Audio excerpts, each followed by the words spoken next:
The Toyota Tacoma is still one of the best compact trucks around as far as sales go. They sell an awful lot of these.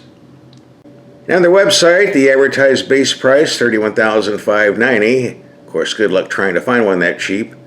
Most of them are loaded up with lots of options.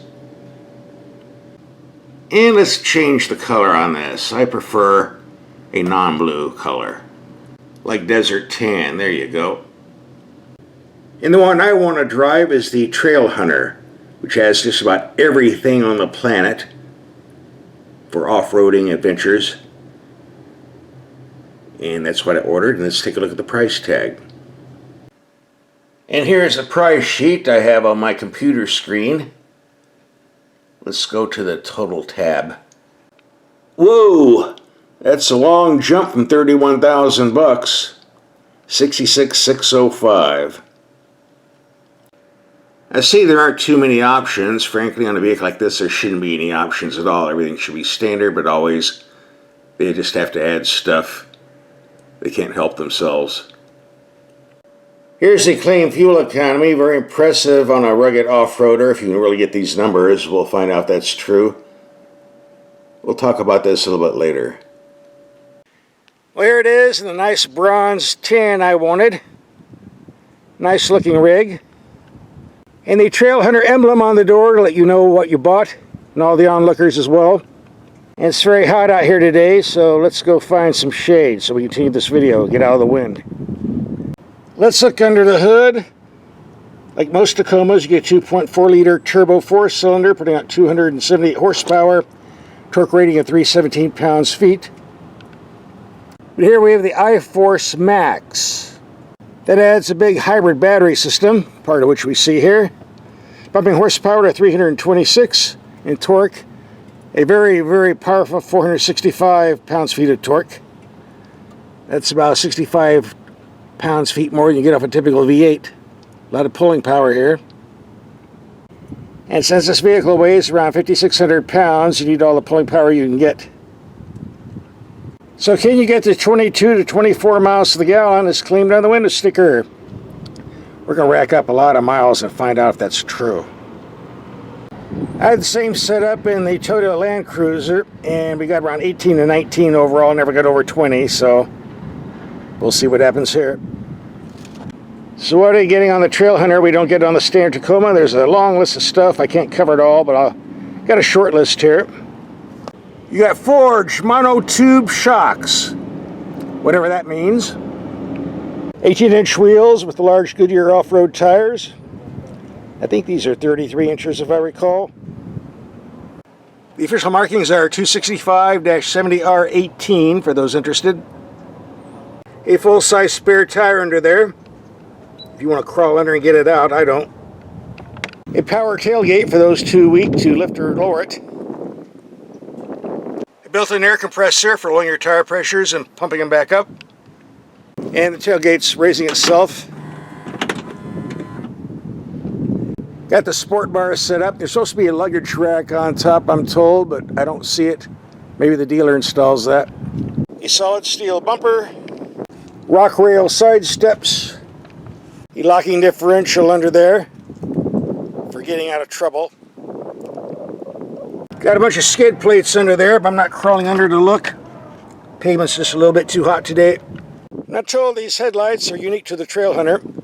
We're going to take these out in the dark and see how they perform. That is a separate video. We have a link for that at the end of this video. There's also a special high-rise exhaust under there somewhere, raised up so it doesn't get dented on rough trails. Tow hooks. As you see, we have lots of ground clearance, and I don't know what the specs are for that. I've been looking on their website, can't find it, but trust me, there's a lot of room under there. One misconception about compact trucks, people think they're smaller than full-size trucks. That's half true. Yes, they're narrower, like so, but not always shorter. With 4 doors and a 6-foot bed, this thing is about as long as a full-size Tundra. And squeezing into parking spaces is not very easy. And making U-turns on the trail isn't that easy either, but we're getting ahead of ourselves here. We'll find that out when we take this off-road, which will probably be tomorrow. Here's some of your controls: 4-wheel drive low, 4-wheel drive high, 2-wheel drive high, crawl control, tow control, drive mode. And for the drive mode, you have Eco, Sport, or Normal. And something every off-roader needs: tire pressure monitor. And we do get a big info screen with a high-quality camera system. Gives a 180-degree view, great for off-roading. And I'm glad to see all the climate controls. We got simple switches and knobs, the way it should be, separate from the info screen. And a big volume knob for the sound system, the way it should be. Two things I've noticed when driving this vehicle: number one, the power steering feel is dead. DOA, no feel or feedback, and very, very slow. Number two, I don't know what the turning radius of this vehicle is. I tried to look it up, but it doesn't really matter the specs, because this thing has a super wide turning circle, like an ocean liner. U-turns are not going to happen in a hurry.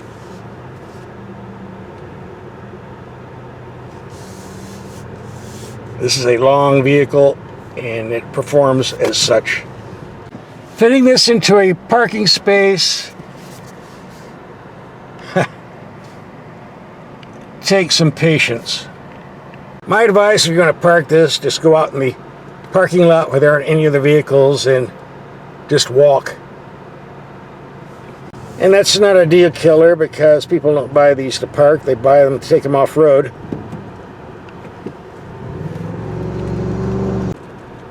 And while I do find this hybrid powertrain to be very complicated, I would not want to work on it. It does make the vehicle plenty quick.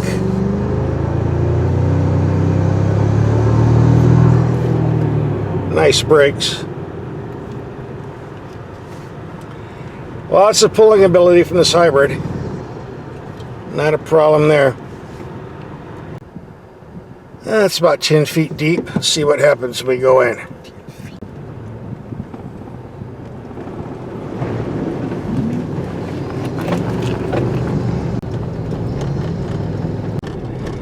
We're going to take this out and play in the dirt. After that, we're going to get some fuel economy numbers on the highway and city streets. So don't go away. Welcome to Sasco, Ghost Town. Rattlesnake den. It's creepy in here.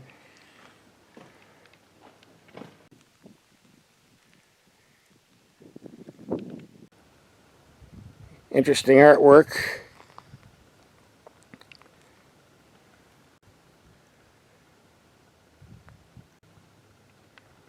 And I see we got some mud on the Toyota. Well, that's what it's for, right?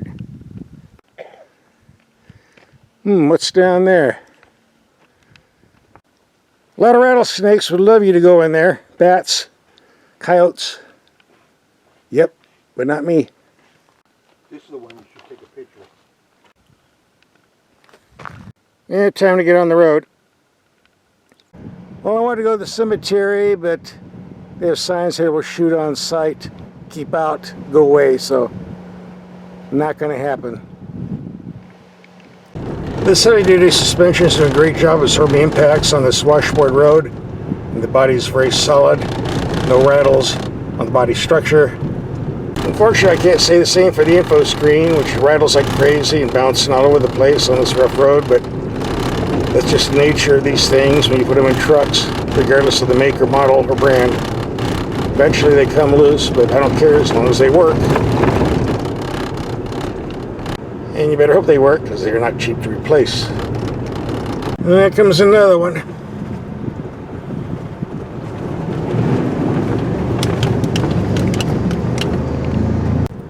So today we're around 40 miles of city driving, 40 miles of expressway commuting, 40 miles of highway driving, and 40 miles of off-roading. We're going to wrap up today's trip, and let's see what our fuel economy ended up being. 15.6 overall. We got some more tests coming up. Don't go away. We're going to reset the mileage computer and do a 40-mile highway trip. Keep in mind for our fuel economy numbers, it's August in the middle of the desert. Outside temperatures running 100 to 115 degrees in the daytime, and night over 95, and hybrids don't like heat, so we may be getting some mileage figures below what is claimed. We'll find out soon enough. Our trip's coming to a close, and most of our driving's around 65 miles per hour, 70 maybe, because we're in the city limits, so hopefully we'll get a good number. Maybe. Alright, here you go. Average around 65 miles per hour, give or take. 40 miles, 17.3 mpg. Bit less than 24 claimed. Next, we're going to take this out on the freeway at 75 miles per hour. Should be interesting to see what that figure is. So don't go away. More MPG tests coming up. We're going to take this Toyota highway trip. Get some fuel economy numbers. The ride quality on the freeway is very comfortable. Nice, soft, and plush. Unusual considering the giant tires and big shocks. However, the rubber steering is, well, it's just vague and hard to get used to. It takes a lot of attention to keep this going straight on the road. There's no real precision in the center of the wheel, but it's a truck. You'll get used to it. 120.9 miles of freeway driving, 17.5 mpg. The Land Cruiser we have with the same drivetrain did around 18.5 to 19 mpg on highway trips, so we're pretty close to what appears to be the norm. So yesterday we put 120 highway miles on. Today we added 60 miles of mixed commuting city expressway.